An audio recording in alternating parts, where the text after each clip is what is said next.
인생을 건 한판 평론 여의도 타짜 함께하는 네 타짜를 소개해드립니다. 국민의힘 윤희석 전 대변인, 장성철 공론센터 소장, 박원석 전 의원, 서용주 맥정치사연구소장입니다. 안녕하세요. 네, 안녕하세요.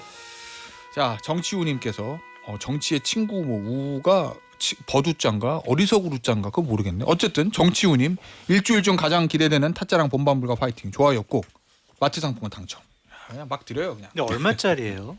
얼마짜리예요? 문자를 보내봐서 받아보세요 그럼 한번. 네. 안 줄 거예요. 한번 보내. 안 줄 거예요. 지금 저 순서 아닐 때 막 보내요. 방송에 집중해야죠. 아 그래요? 네. 알겠습니다. 아 그리고 저 치킨도 쏘고 그래요 좀. 딴 데 가서는 쏘지 말고. 나 한 번 쐈어요 여기. 아 그런가? 작년에 쐈어요. 아, 기억이 안 나. 올해는 안 샀으니까. 아 그 옛날에 저 장타짜가 여의도 타짜 초창기 시절에 한우 쏜다고 그런 적이 있었는데 그거 아직 3년 됐는데 아직 안 된 것 같아가지고. 갑시다. 자, 요 얘기부터 해보죠. 지금 한남동으로 좀 가보겠습니다. 2차 영장 집행은 시도는 아마 내일이 유력하다고 보도가 나 있고, 조선일보 어저께 보니까 한남동 공성전 막 이렇게 제목을 붙이고 양측의 병력들, 나 무슨 전쟁하는 줄 알았어요. 뭐 경호처, 방어, 공격, 경찰특공대, 가지고 있는 무기들, 이게 박타짜 사상 초유일이잖아요. 총기를 수대한 국가기관들의 대치 상황. 그러니까 굉장히 우려스러운 상황이죠. 예. 그동안에 공권력의 법 집행과 또 시민들의 저항이 충돌하는 이런 모습은 있었어요. 예. 근데 지금 윤석열 대통령 내란 이후로 시민과 시민이 이제 관저 밖에서 충돌하고 있고 이미 더 나아가서 공권력과 공권력이 충돌을 하는 상황인데 양쪽 다 무장을 했단 말이에요. 예. 이게 내전 초기 증세입니다. 저게 만약에 물리적인 충돌이 일어나서 공포탄이라도 한 방 쏘는 날에는 정말 불상사가 일어날 수도 있어요. 예. 근데 이제 이 모든 원인은 결국 한 사람에서 비롯된 겁니다. 윤석열 대통령이 수사기관의 출석 요구에 응하지 않고 체포영장에도 불응하면서 발생한 혼란이고 문제고, 지금이라도 예. 본인이 마음을 바꿔먹고 저 관저에 숨어서 차벽 뒤에서 철조망 뒤에서 경호처 뒤에서 얼마나 찌질한 모습입니까? 지금이라도 어쨌든 수사기관에 이 법 집행에 응한다고 하면 끝날 문제라고 생각을 하고요. 예. 저는 최상목 권한대행이 어제 전보다는 한 발짝 나간 발언을 하긴 했는데 어쨌든 공권력이 충돌하거나 시민이 다치는 모습은 없어야 된다.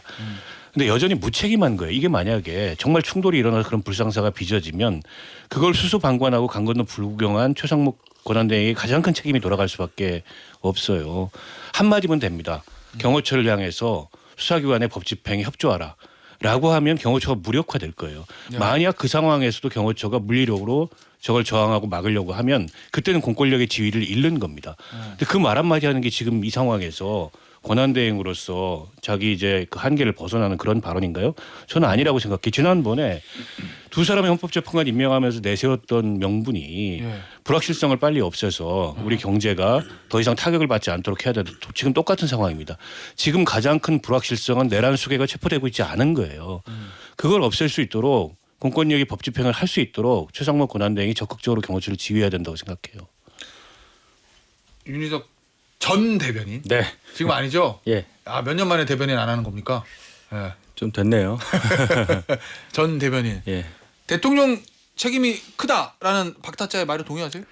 법원에서 발부한 영장 집행을 거부한다는 차원만 본다면 대통령에 대한 비난이 가능하겠는데 지금 쭉 살펴보면은 그 영장 청구 발부 집행 과정에서 흠결이 상당히 많아요, 절차적으로. 예. 그러니까 대통령 측에서는 당연히 여기에 저항할 수밖에 없는데 이제 그 수단이 너무나 전근대적이어서 국민적 비판을 일으키는 부분은 분명히 있죠. 그래서 이제 여기서 얘기하는 건 뭐냐면 공수처가 뭐 수사권이냐 뭐 기소권이 있냐 이런 걸 떠나서라도 일단 한번 실패하고 뭐 이런 모습 보여주잖아요. 예. 왜 공수처로부터 시작을 했느냐, 수사를 하게 했느냐, 이 집행을 주도하게 했느냐 하는 민주당의 그 밑에 깔린 정치적인 계산이 예. 몇 년 전부터 있었던 거잖아요. 사실은 민주당 주도로 공수처가 생긴 거고. 검경 수사권 조정. 그렇죠. 만들기만 해놓고 뒤에 돌봐주지도 않고 이제 와서 공수처 없애야 된다고 민주당이 또 주장하고 있는 이 상황. 예. 이런 정치적인 급진성에서 비롯된 사태가 이렇게 큰 사건에서 벌어진 거다.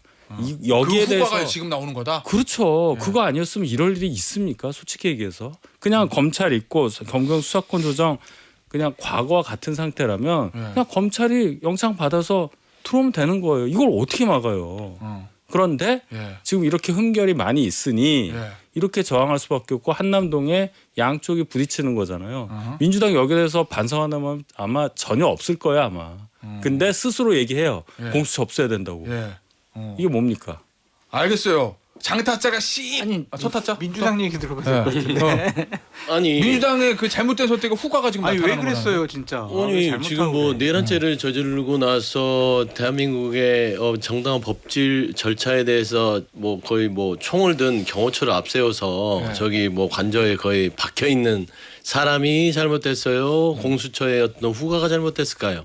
그러니까 이제 민주당의 후과를 지금 따지는 것은 의미가 없고 대한민국의 어떤 흉악범이 예.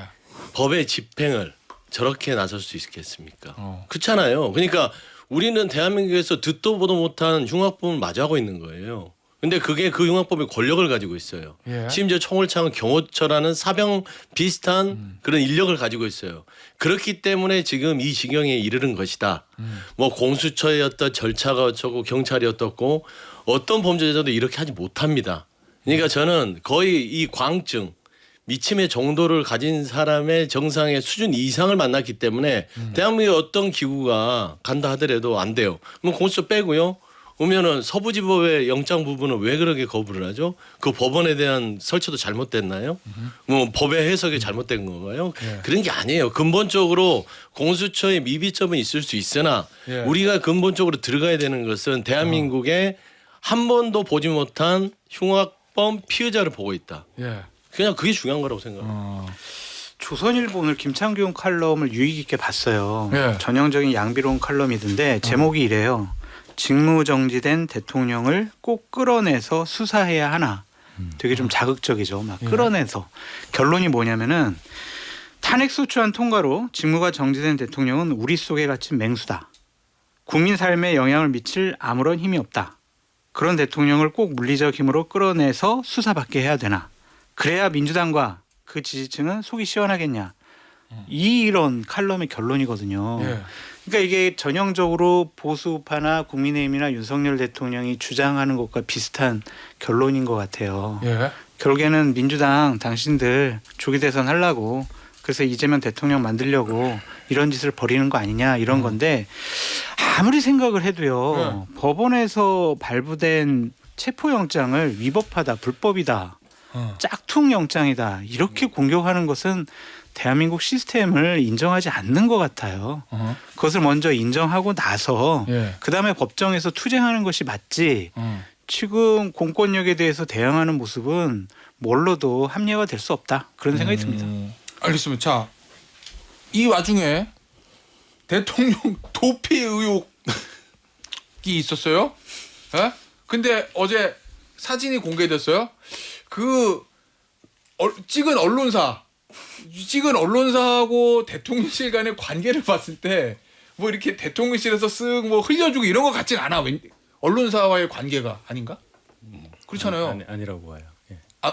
아니라 제의가 맞다는 예, 거죠. 예, 예. 그 언론사하고 대통령실은 좀 대척점이 있는 언론사기 때문에 협조를 요청했을 것 같지는 않고 정말 우연히 찍힌 것 같은데 어쨌든 대통령으로 보입니까 아닙니까? 그거부터 대통령이 맞다. 나 손. 윤석 전 대표님 잘 알고 맞는 것 있죠. 같은데. 걸음걸이 보시면 알죠. 제스처가 있잖아요. 제스처랑 걸음걸이가 똑같은 예. 대통령이에요? 예, 예. 몸에 메시지가 있거든. 몸에 알잖아요, 메시지가 이렇게 있어. 하고 뭐 이렇게 걸을 때 이렇게 뒤뚱뒤뚱 걷잖아요. 저는 뭐 그 아마 이제 도피설이 확산되니까 예. 어제 변호인단이 나와서 그걸 제일 처음 반박을 했는데 예. 그럼에도 불구하고 여전히 도피했을 가능성이 있다 이런 얘기가 나오니까는 이제 그걸 진화하려고 예. 일종의 이제 의도적인 행보를 노출되는 거 알면서 사진 찍히는 거 알면서 예. 의도적인 행보를 한 게 아닌가 싶은데요. 뭐 그럴 수는 있습니다. 왜냐하면 자기 지지층들도 밖에 있는데 지지층들 입장에서 만약에 도피했다면 얼마나 황당하겠어요. 대통령 지키겠다고 거기 그러고 있는데 여기 없어. 순간 우스워지는 거잖아요. 전부 다 경호처 직원들까지. 나는 어디. 그래서 그쪽 진영의 이제 사기를 고려해서라도 예. 지금쯤은 한번 노출을 해야 된다. 뭐 이런 게 아닌가 싶은데 그건 그럴 수 저 있다. 발단이 왜 됐냐면 예. 그 당일날 체포영장 1차 집행하던 당일날 예. 대통령 차량이 움직였다. 이 사진 찍혔잖아요. 그리고 거기다 이렇게 격리하는 모습이 나왔어요. 그래요? 근데 VIP가 타지 않으면 격리를 안 한대요. 예. 차량이 경내에서 움직여도. 그래서 뭔가 아, 도주하려고 했던 거 아니냐. 내지는 뭐 합참의장 공간이나 조금 더 안전한 피신 시설이 있는 대로 그 관저 타운 내에서 움직이려고 했던 거 아니냐. 요 의혹이에요. 아 그런데다가- 그 타운 관저 타운 내에서 네, 그런데다가 민주당에서 뭐 제보를 받았다. 근데 예. 제보의 출처로 경호처가 거론되더라고요. 예. 그런 등등이 이제 맞물려서 그 얘기가 나왔는데 아닌 것 같고 일단은 예. 아닌 것 같고요. 그리고 윤 대통령 입장에서 제일 안전한 데가 어디에 지금 관저. 관저잖아요. 그렇죠. 이중 삼중으로 어쨌든 방어막을 쳐놨는데 밖에 나갔다가 정말 길에서 지나가다 장성철한테라도 잡히면 무슨 망신이에요. 예. 그래서 제가 보기엔 그럴 용기도 없을 것 같아서 나가진 않을 것 같아요. 예. 아니 민주당에서 제보 얘기 왜 나온 거예요? 경호 쪽 관계자로부터 받았다? 제보들이 막 쏟아지니까 그 뭐 그렇죠. 경례 그거 때문에 그런가? 아마 그런 것 같은데 예. 그 처음에 경례하고 갔던 이 대통령 차량이 움직이니 그러니까 외부로는 안 나갔어도 관저가 없을 수도 있다. 예. 그러니까 체포에 들어갔을 때 관저관이 그 주변에 공간들이 빈 곳도 있고 그렇기 때문에 교란 작전을 하는 거 아니냐. 아마 여러 가지 이제 설왕설래가 있으면서 예. 몇 가지 제보를 겉으로 드러낸 것 같은데 저는 개인적으로는 예. 좀 집중했으면 좋겠어요. 누가요? 그러니까 이 윤석열 대통령이 체포를 지금 계속해서 거부하는 부분들에 있어서 예. 이게 얼마나 무도한 일인지에 대해서 거기에 메시지를 집중해야 되는데 예. 뭐 도주를 했다는 둥 아니면은 뭐 다른 그 격가지들을 갖고 와서 예. 흔드는 것들은 지금 도움이 안 된다. 어. 지금은 온전하게 이 윤석열 대통령의 이런 좀 무도한 대응 자체가 예. 얼마나 이 국가 경제를 흔들고 아하. 국가의 혼란을 가져오는지 이 부분만 계속 집중해야 되는데 예. 너무 격가지들이 많이 오고 좀 조그마한 거 갖고 장사하려는 분들이 있어요. 그래서 그런 거 안 했으면 좋겠다. 혹시 거의 있어요. 예. 어. 어제 SNS에 글을 넣었다 지운 분 얘기하는 그건 겁니까? 제가 그 얘기는 하지 않았어요. 아 그래요? 그러니까 이제 좀 선택과 집중을 했으면 좋겠다. 그런 말씀을 드립니다. 예. 알겠습니다. 저기 어제 윤곽금 변호사가 저 그걸 했잖아요. 기자회견 보니까 서부지법이 발부한 체포영장 집행에 응할 수 없다. 중앙지법에서 구속영장을 바로 치거나 거기서 기소하면 그 재판에는 응하겠다. 이게 뭐라 그러더라? 선이? 예. 한발 국민들과 공무원들이 고생한 거를 감안해서 한 발 물러선 선이라고 생각해달라. 어디서 어디로 물러겠다는 건지 모르겠는데 어쨌든 어떻게 들으셨어요? 그 얘기는 서부지법에서는 일단 영장 발부됐잖아요. 예. 그두 가지로 저는 보는데 이제 체포영장이라는 것에 대해서 예. 그것이 집행됐을 경우에 받을 수 있는 여러 가지 뭐 위신 추락이라든지 이런 거를 경계한다는 거고 예. 제일 중요한 거는 중앙지법에서는 어떤 영장도 발부가 안 될 거라는 아마 그런 계산이 있는 듯해요. 확률적으로 그게 유리하다. 예, 그러니까 중앙이 자꾸 서부지법. 중앙지법 같은 법원이라도 서부지법이랑 중앙지법을 분리해서 자꾸 얘기하잖아요. 네. 그러면 중앙지법 뭐 영장은 중앙지법이니까 좀 그래도 있어 보이니까 가고 이런 건 아니잖아요. 예. 그런 결론은 예. 결과가 다를 걸로 생각하니까 자꾸 중앙지법을 얘기한다. 이렇게 유추할 수밖에 없잖아요. 예. 예. 그 얘기입니다. 서부지방법원이 발부한 체포영장이 불법은 아니잖아요. 그렇죠? 법원행정처 차장도 그렇게 얘기했어요. 영장 나왔으니까. 예. 근데 그거를 피의자가 네. 취사 선택할 수 있는 권리가 우리나라에 있냐고요. 그걸 또 선의로 포장을 해요. 예. 이게 답답한 거예요. 그러니까 법정 가서 충분히 싸우실 수가 있는데 저는 화가 나는 게 뭐냐면 대한민국이 그동안 쌓아왔던 사법 시스템, 제도 이런 것들을 자기가 해석을 하고 판단을 하고 자기가 옳다고 생각하시는 거 시스템을 무너뜨리는 거잖아요. 예. 그 점이 너무 화가 난다고요. 근데 이런 것이 이 지지층에는 또 먹히니까 예. 또 그게 또 문제인 것 같기도 하고. 아니 전 세계 어느 피의자가 예. 본인이 영장의 종류를 정하고 관할 법원을 정하고 이 대한민국이 아니라 전 세계 사법 시스템에서 없는 일인데 예. 그걸 하겠다고 사실 본인이 법치주의를 무너뜨리고 있는 거죠. 그러니까 저는 그냥 시간 좀 더 끌고 당장 체포영장 집행이 임박해 있으니까 예. 그리고 여전히 이제 프레임 전쟁 하겠다 이런 의도에서 나와서 한 얘기지 별 의미를 부여할 얘기가 저는 아니라고 생각하고요. 공수처도 거기에 뭐 의미 부여를 하지 않을 것 같고 예. 원칙대로 예정대로 이제 집행에 나설 것 같아요. 근데 이제 저런 모습이 이 형사 이 사법 절차 내에서뿐만이 아니고 네. 헌법 재판을 하는 동안에도 계속 반복될 거예요. 그러겠죠. 모든 단계에서 말도 안 되는 그런 논리를 제시하면서 여론전을 펴고 그야말로 지금 관저 밖에 모여 있는 강성 지지층이나 보수 유튜버들이나 여기에서 회자될 그런 얘기거리를 그런 프레임을 계속 윤 대통령 변호인단이나 본인이 제공하면서 이걸 아주 지리한 그런 공방의 과정으로 만들어 가려고 할 텐데 근데 거꾸로 생각해 보면 저게 사실은 명을 스스로 재촉하는 걸 수도 있어요.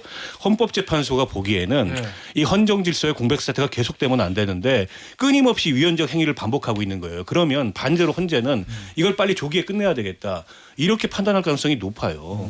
그래서 저는 명을 재촉하고 있다 이렇게 봅니다. 아니 저희 테디한테 여쭤보고 뭐요? 싶은 게 있는데 이 윤곽근 변호사가 예. 법원에서 진행되는 절차에는 응하겠다라고 했잖아요. 예.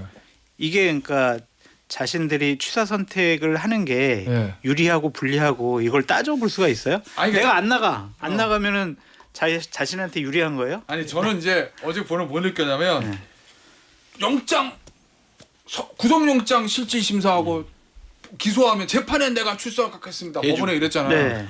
나가줄게. 안 나가면 자기 손인데. 자기 손해요? 아니 제가 자기 손해. 이게 원래 이런 거 얘기 내가 선의로 한 발 물러선 거야. 이럴 때는 야 그 선택하면 내가 손해인데 그럼에도 불구하고 내가 할게 이래야 되는 건데 영장 실질 심사 안 나가잖아요. 그 어떤 일이 벌어지면 영장 판사는 수사기관의 얘기만 듣고 피의자에게 못 듣잖아요. 아. 그러면 수사기관 소리만 보면 수사기관 말이 다 맞지. 그러네. 그냥 발부야 그냥. 그러니까 법의 억지를 자기 손해라고. 이거. 법의 억지를 계속 쓰고 형사적으로든 본인 손해. 헌법재판으로든 장기가 될수록 본인들 법적 손해인 건 알 거예요. 근데 저는 하나가 유일하게 고려하는 게 있어요. 뭐야? 인신의 구속은 절대 되지 않겠다. 그러니까 내란 수계라는 윤석열 대통령이 인신이 구속이 되는 순간 그 주변의 변호인들이 무슨 얘기를 한다 해도 이제 메시지가 안 먹혀요. 그러니까 지금 중요한 거는 봐보세요. 뭐 그 대한민국 법치가 무슨 아이스크림 가게 뭣도 아니고 골라 먹는 재미도 아니고 예를 들어서 나는 불구속 기소하면 내가 저 양보해서 저 조사 받을게 그런 거잖아요. 그 다음에 사전 영장 실질 심사하면 내 하는데 그것도 지법을 바꿔서 가야겠어. 그 다음에 체포영장도 서부지법 말고 중앙지법 다시 받아와. 뭐죠? 이건 뭐냐면 이런 식으로 계속해서 질질 끌으면 윤석열 대통령은 이미 체포가 돼서 수사받고 구속이 됐어야 됨에도 불구하고 계속해서 돌아다녀요. 어제처럼. 그래야만 주변에 있는 변호인들이나 지지자들이 말하자면은 그 메시지에 환호하고 움직일 수가 있거든요. 저는 가장 중요한 건 인신의 구속입니다. 이 머릿속에 생각하는 거. 그거를 피하겠다. 그거를 안 당하겠다는 것이 유일한 모든 지금의 말하는 말도 안 되는 말하자면 법적 억지 주장이죠. 불구속 기소를 하라. 뭐 이런 무조건 얘기구나. 그게 가장 중요해요. 저는 이 관점에서 보면 어제 그 기자회견을 보면서 경호처 내부의 동요가 한계치에 왔구나 이런 생각이 들었어요. 왜 그러냐면 아예 공수처를 인정하지 않고 변호인 선임계도 안 내고 공수처의 수사는 불법이다 이렇게 하다가 어제 선임계를 냈어요. 공수처에. 내려고 갔는데 접수는 안 됐다고. 냈다고 합니다. 그 뒤에. 그리고 그 뒤에 냈다고? 공수처를 찾아가서 대화하자. 이 얘기는 뭐냐면 경호처가 버티기 힘든 거예요. 그래서 경호처 위아래 온도차가 굉장히 크고 위에는 윤 대통령이 임명된 일종의 정무직 성격의 사람들인데 아래 다 공무원입니다. 아 그렇죠. 이분들이 예전 정권에서 다 경호 업무를 담당했던 사람들이고 만약 이번에 이렇게 불법적으로 체포를 가로막다가 특수공무집행방해로 재판이라도 받는 날에는 이 사람들 신분 다 날아가고요. 연금에 있어서 불이익 받고 이 개인들이 그 손해를 감당할 수도 없고 감당할 이유도 없어요. 때문에 막상 집행에 들어가면 전 아래가 흩어질 거라고 봅니다. 그 비슷한 얘기가 어제 JTBC 단독 보도인데 읽어드릴게요. 관전의 일선 경호관이 200명 안팎이고 경호처 수뇌부의 우려의 목소리를 전하고 있다. 이런 얘기에 경호처 관계자가 이렇게 얘기했다고 해요. 주어진 임무를 직업 윤리에 따라 수행하지 않을 수 없는 상황에 놓인 경호관들의 고충이 크다. 이런 상황까지 온 건 경호처 수뇌부 속에 김용현 라인 때문이라는 불만도 있다. 그러니까 위에 이제 일선에 있는 저 경호처 공무원들하고 위에 정무직 처장, 차장하고 좀 온도차가 있다. 아니 뭐 우리 이런 장 얘기가 소장 있어요. 경호처 내부 얘기 들은 것 좀 하세요. 클라우드장 열립니까? 딴 방송에서 했는데 또 해요? 그래도 해야지. 중요한 정보인데. 딴 방송에서 좀 쓸데없는 얘기도 하지 마시고 네. 여기서 하세요. 그러니까 중간 간부들 중에 몇 분은 우리가 입장을 밝혀야 되는 거 아니냐 그러한 얘기도 논의를 하고 있다라고 하고 있고 또한 내부의 실무적인 경호관들 같은 경우에는 이거는 안 된다. 이거는 오면은 그냥 우리가 그냥 소극적으로 대응하고 예. 이것을 적극적으로 우리가 막는 것은 아닌 것 같다. 음. 그런 얘기들을 상당히 좀 많이 하고 있다고 그러더라고요. 그래서 박원석 의원님 말씀하신 것처럼 예. 실질적으로 행동을 옮길 수 있는 경호관들이 예. 상당히 심리적인 고통을 느끼고 있고 유튜브 많이 본대요. 자신들도. 그래서 예. 국민 여론이 어떤지 법적으로 알겠죠. 어떤 문제가 있는지 그런 것들 다 알고 있다고 하더라고요. 그런 데서부터 심리적인 저지선이 무너지는 거죠. 심리적으로 윤타짜 네. 용산 대통령실 분위기는 어때요? 이 체포영장 2차 집행을 앞두고 어제 뭐 채널A인가요? 단독 보도 보니까 뭐 대통령실에서 뭐 저 어디야 경호처에게 뭐 저 경찰하고 군에게 협조 요청이 내려갔다 뭐 이런 보도도 있던데. 좀 뭐 말씀하신 대로 그런 좀 위기감도 어느 정도는 생각하고 있다고 듣기는 했는데 뭐 대통령실에서 야 이 잡혀가는 거 아니야 뭐 그러니까 이렇게. 경호가 무너지면 어떡하냐 예. 거기에 대한 대책은 없잖아요. 아마 윤 대통령 그 영상 찍힌 것도 예. 뭐 그런 차원의 얘기인 것 같고 철조망을 친 예. 거 보면 아시잖아요. 어허. 그러니까 이제 그런 최후의 순간까지 생각을 할 수밖에 없는 상황이다. 예. 특히나 이 경호 같은 경우는 말씀하셨지만 충분히 그럴 수가 있어요. 그 아래 위 차이가 날 수밖에 그렇겠죠. 없단 말이에요. 예. 그러니까 그 부분을 걱정하고 있다는 얘기는 들었는데 뭐 구체적으로 이렇게까지 듣지 못했습니다. 실제로 내일 경호처가 특공대 앞세워서 들어갈 거로 보세요? 경호처요? 아니 저 공수처. 공수처가 특공대까지 고려한다고 기동대 저도 특공대가 들었는데 나오는데. 기동대는 통상적으로 뭐 이렇게 흉악범들, 예. 살인, 조폭 그다음에 잡으러. 조폭, 그다음에 마약 뭐 이런 쪽이고요.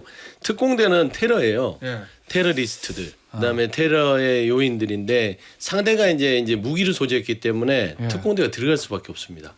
그렇게 얘기를 하더라고요. 그래서 지금 그 경호처 자체가 무기가 없다면 기동대로 소화할 수 있는데 지금 화기를 갖고 있기 때문에 예. 특공대를 배치할 수밖에 없다고. 그래요? 어저께 예. 이제 경찰 특공대가 한 번도 체포 작전에 동원된 적이 없어요. 그런데 이제 경찰청 차장 예. 이 직할인데 지금 차장이 그런 스타일은 아니래요. 이렇게 밀어붙이는 스타일이 아니고 예. 우려도 내부에서 상당히 있다. 예. 때문에 형사기동대가 동원되지 않겠냐. 예. 체포 작전에 특화된. 알겠습니다. 자, 요 얘기를 근데 제가 지금 막 확인을 했는데 뭐. 기동대가 아직 예. 출동 명령이나 준비 명령은 아직 안 떨어졌다고. 아 그래요? 예. 그래서 오늘은 예. 아닐 수도 있고 오전은 아닌 것 같고 예. 그럴 것 같네요. 저도 그 뭐죠? 저 경찰 라인 쪽하고 좀 확인해 본 바로는 예. 그거예요. 지금 이번에는 공수처도 그렇고 경찰도 그러고 밀행성을 좀 강화하겠다. 예. 저번처럼 알려주지 않고 기습하겠다. 이제 예. 이런 작전을 짜고 있다더라고요. 알겠습니다. 자, 원래는 그 얘기를 좀 사실 제가 좀 드려야 될 것 같은데 예를 들면 이런 거죠. 이 영장이나 뭐 수사에 대해서 대통령은 서초동 갈래요 얘기하고 중앙지법, 공수처는 마포 갈래요 서부지법 이러거든요. 다 같은 법원인데 공수처는 왜 서부를 택하고 대통령은 왜 중앙을 택하느냐. 요 말씀을 드려야 되는데 요거는 얘기가 좀 길어질 수 있기 때문에 요건 그냥 이따 본방 불가서 제가 좀 말씀을 드리는 제일 거죠. 잘 아시잖아요. 네, 그렇게 할게요. 양측에 하여튼 이게 이번 저 내란죄 혐의 수사와 재판에서는 가장 문제되는 게 제가 봤을 때 이 부분일 거거든요. 그래서 그 얘기는 왜 서부와 마포와 서초동 가지고 싸우냐. 이건 제가 이따가 본방 불가할 때 조금 말씀을 드리도록 하고 저희는 광고 듣고 3부에 돌아오도록 하겠습니다. 수사권에 대한 거 마포와 서초동 어디가 좋으냐. 요거는 불가해서 제가 좀 말씀을 드리도록 하겠고 저 주제를 바꿔서 여의도로 이제 가보겠습니다. 한남동 많이 했으니까 여의도로 갈게요. 어제 국민의힘 권성동 원내대표가 저 특검법 부결 이후에 김상욱 의원에게 탈당을 권유하는 그런 내용이 주변 저 녹음이 됐어요. 그래서 공개가 됐는데 그것부터 좀 들어보고 오죠. 제가 지향하는 것은 농담하는 게 아니야. 탈당하는 게 맞지. 당에 도움이 안 되잖아. 무슨 일이 아니야. 한두 번이 아니야. 아무리 헛헛히 그래가지고 당을 같이 하면 당을 이 네 사람 중에 네 타짜 중에서 권성동 의원과 가장 많이 대화를 해봤던 순서로 제가 물어보겠습니다. 네. 윤 타짜 눈 피하지 마세요. 저 아니에요. 장 타짜인가? 장이죠. 아 진짜? 예. 아 그렇구나. 저는 뭐 거의 한 몸이었죠. 옛날 저 2016년 공천 때부터 바른미래당 창당 활동할 때까지 바른정당. 바른정당. 네. 뭐, 저 때 당원이 아니었어가지고 네. 바른정당 때부터 네. 이거 제가 대단히 존경하고 상당히 좀 따르는 그런 의원이에요. 네. 권성동 의원님. 그래요? 합리적이고 상식적이고. 어제 이건 어떻게 들었어요? 예전에는 그랬다 이거죠. 아 근데 이걸 우리가 법을 얘기할 수밖에 없어요. 네. 그러니까 제가 참 어제 너무 한심해가지고 법조문을 찾아봤는데 대한민국 헌법 제46조 국회의원은 국가 이익을 우선하여 양심에 따라 직무를 행한다. 국회법 114조의 2 의원은 국민의 대표자로서 소속 정당의 의사에 기속되지 아니하고 양심에 따라 투표한다. 양심이라는 부분을 상당히 강조하거든요. 국회의원 투표할 때. 예. 근데 당론 안 따른다고 또 나가. 이게 과연 맞는 것인가? 권성동 의원님이 예전에 권성동 의원님이 아니구나. 그런 생각이 들어서 예. 그렇게 행동할 수밖에 없는 거는 이해가 돼요. 원내대표로서. 그건 뭐예요? 예. 원내대표로서 당을 지켜야 되니까 네. 당에 여러 가지 막 얘기들이 나오면 혼란이 생기고 분열되고 또 이재명 민주당 대표랑 싸워야 되는데 전선이 흐트러지니까 예. 그건 이해는 되지만 국회의원과 지도자로서 큰 헌법적인 국회법적인 틀과 원칙은 최소한 지켜야 되는데 저걸 노골적으로 저렇게 압박하고 강요하는 게 과연 맞는 것이냐.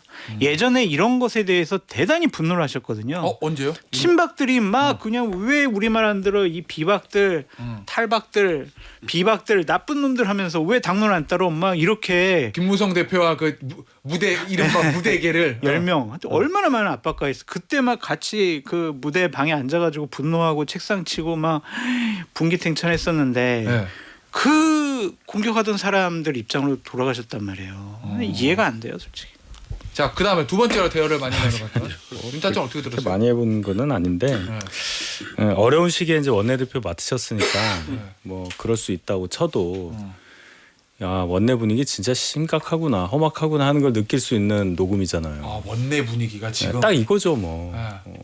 그렇지 않으면 굳이 김상욱 의원 찍어가지고 이렇게까지 할 리는 없잖아요. 뭐 개인적으로 뭐 좀 튀는 행동했다 하더라도 예. 원내대표가 들어보니까 본인 자리로 불러서 예. 여러 명 있는 데서 꽤 큰 소리로 얘기했기 때문에 저게 녹음이 된 거 아니에요. 그 얘기는 뭐 따로 불러가지고 방에서 얘기한 것도 아니고, 예. 그러니까 그렇게 할 수 있는 분위기다 지금 원내 분위기가 그렇게 생각을 그러니까 해야죠. 예를 들면 당론에 어긋나는 그러니까 좀 그런 입장을 가지고 그런 류의 인터뷰를 하는 의원들에게 강하게 좀 푸시해도 그냥 자연스럽게 흘러가는 원내 분위기다. 그러니까 원내대표 권성동 의원이 개인적 차원에서 했다기보다는 예. 원내대표 입장에서 그런 말을 할 수 있는 상황이 돼버렸으니까 그렇게 할 수 있는 거예요. 그래요? 전체가 그렇게 되는 거죠. 당이 지금 분위기가. 예. 근데 왜 김상욱 의원이지?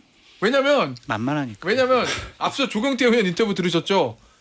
인터뷰 수위만 놓고 보면 내가 당내 지도부라고 생각하고 들으면 조경태 의원 인터뷰가 더 강해요. 계엄당 만들어서 나가라고 그랬거든 아까는. 조경태 의원은 만약 원성동 대표가 본회의장에서 옆으로 와가지고 그러면 소리 지르고 난리 나겠죠 그 자리에서. 네. 육선인데 그거 참겠어요? 근데 이제 만만한 초선들 괴롭히는 거죠. 직장 내 괴롭힘이에요. 게다가 원내대표가 예. 김혜지 의원한테도 가가지고 당론을 압박했다는 거 아니겠습니까? 힘없는 초선들 찾아가가지고 협박하고 겁주고 이러고 다니는 건데 저게 이제 당 지도부가 할 일인가 싶고 예. 저는 그럼 도대체 원하는 게 뭐냐 이분들은 뭘 어떻게 하겠다는 거냐. 지금 단일대우가 예. 결국엔 내란에 동조하고 내란 속에 엄호하자는 단일대우인데 그렇게 자기 이마에 좋은 글씨들을 본인들 스스로 새기면 예. 나중에 정치를 어떻게 하려고 지금 저러는지 모르겠어요. 일순간 당황해서 그럴 수는 있다고 보는데 그게 아니잖아요. 비대위가 들어섰으면 이 비대위 지도부는 이 상황을 빠르게 수습하고 국정을 정상화시키고 이러기 위해서 뭐가 가장 좋은 판단인지를 해야 되는데 그게 아니고 44명이 관제 앞에 몰려가지고 대통령 지키겠다고 했는데 그 사람들하고 하나도 다르지 않아요. 권영세 비대위원장이나 권성동 저 원내대표가 지도부는 거기 가서는 안 된다고 얘기하겠지만 인식은 다르지가 않아요. 발언도 똑같고 이게 지금 국민의힘의 상태라는 거고요. 이 와중에도 85명의 의원들이 탄핵에 반대하고 어제 이제 특검법도 결국에는 6명 그 의원들만 동의해가지고 통과가 안 됐잖아요. 예. 저는 요즘 그런 생각이 드는데 90년에 3당 합당 해가지고 네. 김영삼 대통령이 하나에 척결하고 예. 다시는 군부가 정치에 개입하거나 쿠데타를 하거나 내란을 일으키거나 이러지 못하도록 우리 시스템을 만들었다고 믿었고 그래서 보수가 민정당 후신에서 벗어났다 이렇게 평가를 했는데 네. 3당 합당 이전에 민정당의 후신으로 돌아갔어요 지금. 그런 어떤 군부 개입 그 봉인을 갖다가 윤석열 대통령이 열었고 그걸 엄호하고 동조하고 있잖아요. 그러면 87년 이후에 지난 한 40몇 년 보수 정당의 역사가 뭐가 되는 거예요. 제가 보기 이 점에 대해서 진지하게 생각을 해봐야 된다. 지금 보수 정당 구성원들이 네. 저렇게 극우화될 게 아니라. 서타짜는 서타짜 근데 이거 네. 서타짜는 권성동 원내대표 당연히 잘 모르겠죠. 뭐 얼굴은 알죠. 얼굴은 다 알지. 그리고 정치하는 뭐 여러 가지 뭐 네. 메시지나 발언들도 잘 알고요. 어떻게 살았는지도 알고요. 요거가 강한 협박으로 들립니까? 그냥 단순히 권유 원내대표 입장에서 그렇게 들립니까? 뭐 협박도 협박인데 이게 협박이 뭐 대단한 사람의 협박이 아니라 무슨 그 동네 건달들이 자릿세 거들어 다녔는데 자릿세 안 내면 나가 이런 거예요. 저기 좌판 하고 있는 정말 영세한 그러니까 초선들만 건들잖아요. 정말로 큰 어떤 가게를 하는 조경태 같은 의원한테는 가서 자릿세 안 내면 나가자면 네가 나가 이렇게 할 걸 같아서 못 하고 예. 이렇게 조그맣게 이제 초선들 이렇게 자리 펴놓고 나서 본인들 장사하겠다고 좀 뭔가 목소리 내는 사람들 야 자릿세 안 냈으면 나가 네 장사는 우리 시장에서 하지 말고 다른 데 가서 이런 식이거든요. 근데 참 비겁함을 보는 게 저는 이제 김상훈 의원 만만하다 하지만 저는 김혜지 의원하고 얘기했던 그 겁방하는 그 사진 한 장을 보면서 참 그렇구나. 김혜지 의원 같은 경우는 눈이 안 보이잖아요. 근데 그 뒤에서 그런 좀 강압적인 목소리를 했을 때 얼마나 두려움이 있었겠느냐라는 차원에서는 참 못됐다라고 해야 되나 그렇습니다. 자 윤타짜 나 네. 이거 물어봐야 되겠다. 문화일보에 이런 제목 기사가 있었어요. 탄핵받아 침몰하는 여당. 문화일보는 보수적인 시각을 가지고 있는 예. 신문입니다. 예. 석간신문. 그런데 이런 제목이 기사의 제목이 이래요. 탄핵받아 침몰하는 여당. 원외에서도 찬탄파 내쫓자. 맞아요. 그러면은 이거 뭐야 지금 의원총회 원내 의원총회에서도 찬탄파 뭐 하면은 친한 게 뭐 친한 개파로 하면 친한 게 찬탄파 내쫓자 원내 당협위원장들도 그런다는 거예요 지금? 네. 그럼 원내 의원총회 분위기는 어떻다는 거예요? 그러니까 의총 분위기는 뭐 들어보니까 발언권도 잘 안 주고 예, 뭐 얘기할 때 굉장히 위축된 상태니까 발언 신청도 안 하겠죠. 예, 예, 이게 숫자가 너무 치우쳐져 있으니까 또 예. 탄핵에 반대했었던 분들 선수가 워낙 높으니까 한국사는 아직도 그런 게 있잖아요. 그 연공서열 같은 거 있잖아요. 그러니까 여기서 이제 선수만으로 따져보면 아마 아마 주로 20대 1 정도 될 거예요. 아, 그렇지. 선수 선수만 다 다 합치면. 더하면. 예. 예. 그 지금도 보면 김상욱 의원이나 김혜지 의원 보면은 한 분은 비례고 한 분은 영남이니까 예. 어차피 우리 당이 할 수 있는 거니까 뭐 나가라 이렇게 압박을 할 수 있는 거죠. 만약 수도권이었으면 예를 김재섭 의원한테 안 그러잖아요. 예. 그런 거 한번 보시면 이 당의 구조가 딱 거기에만 포커스돼 있잖아요. 김재섭 의원한테 안 그러는 이유는 뭐예요?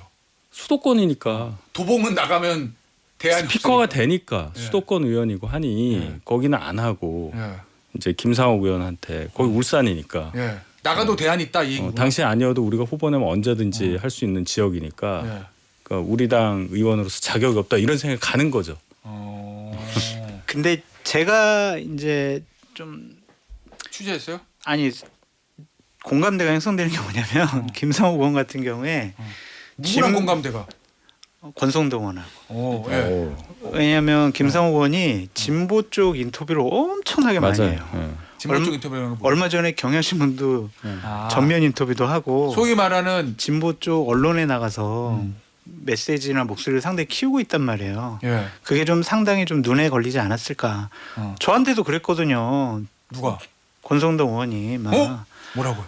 아니 뭐 이렇게 한 몇 달 전에 전화 오셔가지고 왜 나를 뭐 이렇게 비판을 하냐. 내가 너 그럴 줄은 몰랐는데 나 너 그렇게 안 봤는데 막 네. 그러시더라고요. 그러니까 관심 있게 보시는 거죠. 이런 것들을. 그러니까 메신저로서 상당히 활발하게 활동을 해서 당에 여러 가지 피해를 준다고 생각을 하니까 예. 김상욱 의원 딱 찍어놓고 한 것이 아니냐 그런 생각도 들더라고요. 그래요? 예. 모르겠습니다. 저는 뭐 권성동 의원의 개인의 예. 그 성품이나 인격이나 이런 건 제가 잘 모르기 때문에 그런 건 함부로 아, 얘기할 수 훌륭하세요. 없는데 문제는 현재 원내대표라는 지위에서 저렇게 초선 의원을 데리고 겁박하는 듯한 저런 모습을 보이는 거는 다선 의원으로서 중진으로서 또 정치 선배로서 할 일도 아니고 지금 이 당의 위기를 수습하는 데 있어서도 아니 지금 한 명이라도 지금 있는 게 중요하지 떨궈 내가지고 마이너스 뺄셈 정치를 하면 어떡할 거예요. 게다가 지금 당내 탄핵에 찬성하고 이른바 당내 주류적 견해와 대립하는 소장파들한테 더 명분을 줘요. 이렇게 되면 그렇지 않겠습니까? 심지어 뭐 원내대표가 우리를 쫓아내려고 이렇게까지 한다. 그러면 당내 통합이나 이런 걸 어떻게 이루려고 저런 식의 행보를 한지 잘 모르겠고요. 궁극적으로 그래서 이 당을 뭐 어떻게 하겠다는 거냐. 그냥 윤석열이랑 한 몸으로 계속 가져가겠다는 거냐. 그 분리 못하면 못 살 거예요. 제가 보기엔 사는 길로 가는 게 아니고 자꾸 죽는 길로 가고 있어요. 예, 알겠습니다. 어쨌든 의원총회든 그다음에 원외 당협위원장 모임이든 찬탄파 굳이라면 뭐 친한계를 좀 배척할 움직임이 있는 건 맞다. 의원총회도 안 간다잖아요. 윤타자 그래요? 원외 원외 당협위원장도 이제 원외 당협위원장 협의회 회장 김종혁 전 최고위원 부회장이 오신환 전 의원이잖아요. 그분들한테 이제 그만둬라 뭐 이런 얘기도 꽤 있고 장외들도 모임이 많아요. 장외는 또 뭐야? 전직 의원, 전직 당협위원장 분도 있는데 저 이제 거기 많이 속해 있잖아요. 거기도 뭐 아주 뭐 탄핵 찬성하는 저는 그냥 보고만 있어요 거기서. 그래요? 아니 지금 문화일보 기사에 이렇게 돼 있어요. 탄핵에 찬성했던 한 의원은 동료 의원들이 뒤에서 탄핵에 찬성한 의원들을 향해 정신 나갔다, 너무 나댄다라고 하는 말에 들린다며 의원총회도 결론을 정해놓고 진행되는 경우가 많아 다른 의견 제시가 힘들다. 또한 또 다른 찬성파 의원은 배신자라고 손가락질만 당하는 상황이다. 탄핵 찬성파들을 고립시켜서 반대파가 단단하게 뭉치는 느낌이다라고 뭐 기사가 돼 있던데. 근데 국민의힘 보면 나중에 이 탄참파 탄참파에 고마워할 시기가 올 거예요. 그래요? 몇 명 안 되는 이 사람들 때문에 국민의힘이 그래도 씨를 신고 다시 보수에 말하자면 명맥을 이을 수 있겠다라는 거는 아주 뭐 시간이 얼마나 걸릴지는 모르겠으나 그런 시기가 올 것 같고요. 지금 권선동 의원이나 최근에 이 44명 그 저 관저 앞에 가서 뭐 탄핵 아니 뭐죠 체포 방탄했던 그런 행위들을 보면 이제 국민의힘이 간판을 바꿀 때가 됐나 자통의 힘으로 바꾸려고 하나 보다라는 건데 지금 자유통일당의 길을 가고 있어요. 지금 하는 거 보면. 알겠습니다. 요거 관련해서 나도 할 얘기가 있는데 제 얘기는 주로 이제 본방 불가에서 하겠습니다. 저는. 이따 들으시고 그리고 지금 중앙일보에서 보도된 게 하나 있습니다. 이거 국민의힘 관저 44인 이야기.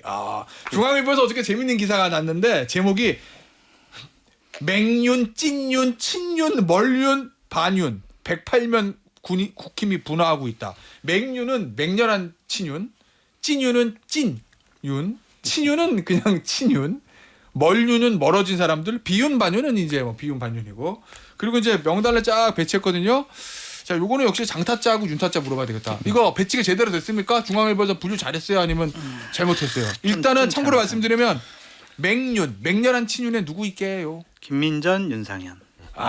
거기 올라가야 돼. 정광훈 목사 집회에 올라가가지고 연설을 해야 돼. 그러면 이제 맹윤. 맹렬하게. 그러니까 정광훈 목사 집회에 올라간 사람들이 맹윤, 찐윤인데 그 중에서도 제일 센 맹윤에는 김민전, 윤상현. 저 존칭 빼고 합니다. 찐윤에는 강승규, 박성민, 이철규 의원도 얼마 전에 올라갔잖아요. 근데 이게 한 번 올라갔냐, 5번 이상 올라갔냐, 그거의 차이가 맹윤, 찐윤 차이라니까요. 자주 가면 한 번 올라가서는 안 돼. 자주 가면 맹윤. 그렇죠. 매일 가서 계속 해야죠. 이거 분류 제대로 됐어요? 제일 눈에 띄는 거 뭐예요? 좀 섭섭해할 의원들이 있을 것 같아요. 뭐야 또? 친윤 의원 중에서 강명구, 김정재 이 두 분이 내가 왜 친윤이야? 내가 진짜 맹맹맹윤인데. 그리고 이분들이 내가 장동혁하고 같은 레벨에 있다고? 이것도 상당히 좀 불쾌하고 기분 나을 할 것 같다. 그런 생각이 좀 들더라고요. 근데 장동혁 의원은 이제 확실히 친윤된 겁니까? 그거는 뭐 더 잘 아실 거 아니에요. 제가요? 본방국에서 얘기해 주세요. 그럴까요? 그래서 이런 분들은 조금 기분 나빠할 수 있다. 그런 생각이 드네요. 자, 윤타짜를 이제 보니까 집회 참석 여부에 따라서 한 거니까 말씀하신 대로 강명구 의원은 최소한 찐윤은 가야 되죠. 조재현 의원보다 더하면 더했지 덜하지 않을 거라고 그럼요. 보고. 그다음에 이제 멀윤에서 보면은 원류는 뭐냐면 관망파, 중도파. 원류는 잘한 것 같네요. 아. 근데 반윤에 진종호 의원 있는 거는 좀 특이해요. 자, 반윤은 지금 누구? 김상욱, 김예지, 김재섭, 안철수, 조경태, 한지아. 뭐 여기까지는 오케이란 말이죠. 근데 예. 진종호 의원 예. 아, 지난번에 저도 그만둘게요 이랬던 전 최고. 예. 예. 그래서 요거는 잘못했어요?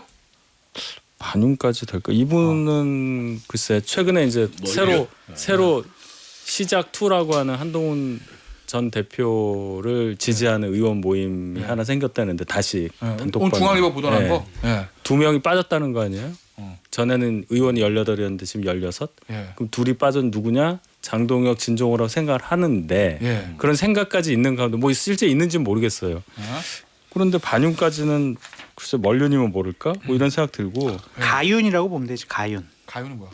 가짜 친윤. 가윤. 그래요? 예. 요 정도지. 반윤은 아닌 것 같아. 뭐 저게 무슨 의미가 있는지 잘 모르겠어요. 사실 그래요. 예, 뭐 맞아요. 법적으로 정치적으로 조만간 소멸할 사람을 두고서 예. 거기하고 거리가 얼마나 가깝냐. 이게 참 허무한 얘기고 탄핵이 인용되는 순간 지금의 저런 뭐 단일 대오 아마 개미처럼 흩어질 겁니다. 아니 그때는 바로 조기 대선인데 살아야 될 거 아니에요 국민의힘이. 예. 근데 이제 저 내란을 옹호하고 탄핵에 반대하는 그 정치적 입장에 머물러 있으면서 조기 네. 대선에 뭘 할 수 있겠어요? 때문에 지금 별로 의미 없는 걸 하고 있고. 근데 이제 문제는 이게 국민의힘이 예전에는 아주 그 보수적이고 전통적인 그런 당의 질서 이런 걸 굉장히 중시하는 정당이었는데 이게 이상하게 외곽이 개입되면서 깨지기 시작했어요. 그게 유튜버 정광훈 뭐 태극기 부대 이런 사람들.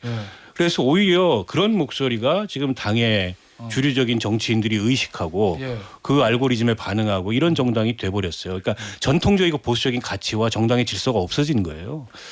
그러니까 과연 그게 회복이 될까?